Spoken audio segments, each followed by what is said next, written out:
green flag dropped and we started 30th, right? And there's 5 guys behind us, and it's like lap 8, and I'm last, and I can't hang on. Like we're sideways, loose. The car is just a handful.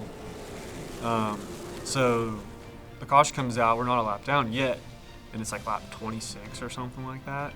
And the leaders are getting close, and we decided to come down and make an adjustment, running last, right? And we didn't realize the rules. This was early on in the new kind of pit stop procedures and stuff. It wasn't a live pit stop event anymore. It was a controlled caution. We didn't understand the rules, and so we lost the lap just making our adjustment on pit road. Go a lap down, get the lucky dog. We're still 35th or whatever, but with 25, 30 lap fresher tires, it's a pretty big difference. And we had a pretty good handling car after that. We made some other changes.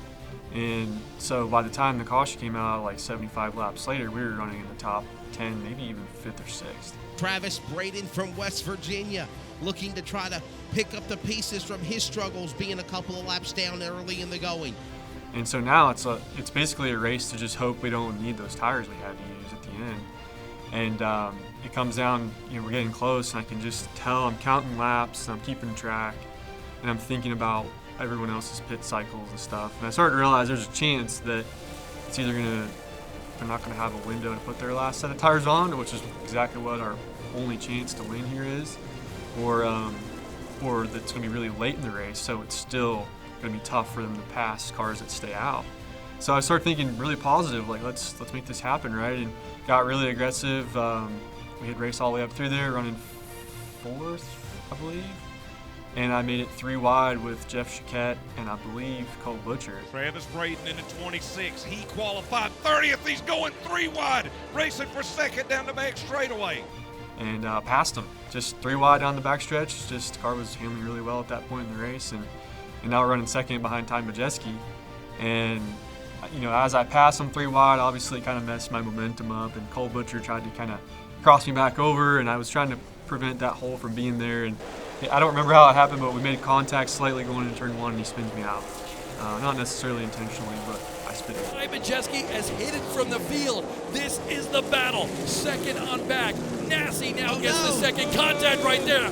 Around goes Travis Braden. Around goes Braden. And even before I rolled the car, got it fired back up, I remember thinking to myself, man, you know what? That was fun. That was everything you ask for in racing. If anyone was paying attention to us all weekend, it was a thrill, really.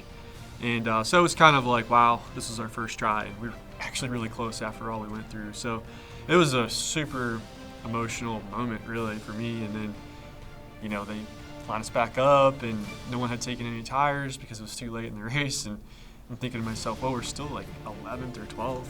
And then they wreck, and the rest is kind of history, right? We restart 4th and pass a couple cars on the outside and finish 2nd. I remember coming off turn 4, and you see the checkered flag, you see Steven taking the checkered flag and winning, and people are cheering. You do see the cameras flashing a little bit and stuff. It was an intense moment, and I was emotional immediately. Like, I've never really gotten emotional, even when I won the Winchester 400, which was always the race I wanted to win. I was not as emotional as I was finishing 2nd, just because of how tough it was. All the years I wanted to race in the Snowball Derby, and I didn't have sponsors that could do it or a team that could do it. And to finally get there, we were a competitive car all week in the roller coaster that we just described. To end up finishing 2nd, it was incredible. We're here on the front stretch of the Snowball Derby, my first time ever having the blessing of competing in this race. Then I didn't think about it for a long time, but eventually somebody on the team actually pointed out in tech, like, hey man, we've been here for a while and they haven't really moved, so there might be some questions going on here as to something that they've checked in tech. So then I started to think about it, but it wasn't until midnight probably before I even considered that we might, end up with the win. And really I didn't care, honestly, because what we accomplished, overcoming all that and finishing well in this big race, meant more to me than whether or not we were 2nd or 1st, really.